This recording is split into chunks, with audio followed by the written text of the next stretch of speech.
வணக்கம். இந்த வீடியோவில் மாற்றுமுறை ஆவண சட்டம், அதாவது நெகோசியேஷன் இன்ஸ்ட்ருமெண்ட் ஆக்டை பற்றி பார்க்க போகிறோம். அதில் மாற்றுமுறை ஆவணங்கள் ஏற்கனவே நம்ம பார்த்துருக்கோம். Promissory note section 4, bill of exchange section 5 and cheque section 6. இது மூன்றும் தான் மாற்றுமுறை ஆவணம்னு சொன்ன பிரிவு தான் 13. இப்போ நிறைய பேர் நினைக்கிறாங்க ப்ராமிசரி நோட்டுக்கு தான் 3 ஆண்டுகள் லிமிட்டேஷன் வேலிடிட்டி இருக்குன்னு நினைக்கிறாங்க. ஆனால் காசோலைக்கும் உண்டு. காசோலை 3 மாதம் தான் வேலிடிட்டின்னு நினைக்கிறாங்க. அது குற்றத்தன்மை வாய்ந்த வழக்குகளுக்கு தான் 3 மாதம். இப்போ சப்போஸ் ஒரு காசோலை உங்ககிட்ட ஒருத்தர் கொடுக்குறாரு, வங்கியில் செலுத்தி பணமாக்கி சொல்லுங்கள் அப்படின்னு சொல்கிறாங்க.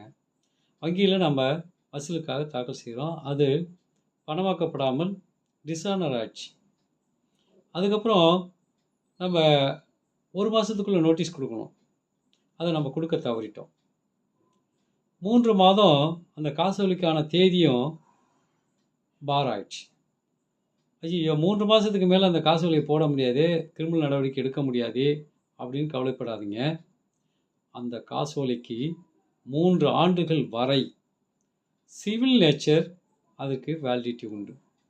Recovery of money, promissory note மேலே எப்படி நம்ம வழக்கு போடுறோமோ, பணம் வசூலிக்க வேண்டிய வழக்கு தாக்கல் பண்ணுறோமோ, அதே போல் இந்த காசோலையின் பேரில் கூட வசூல் தாக்கல் செய்யலாம். இன்னொரு நடைமுறையும் உண்டு. காசோலையை மேஜிஸ்ட்ரேட் கோர்ட்டில் செக்கு மோசடி வழக்குக்கு தாக்கல் செய்த பிறகு நம்ம பண நடவடிக்கைக்கு அதே காசோலை எடுத்து பயன்படுத்த முடியுமானா கண்டிப்பாக முடியும்.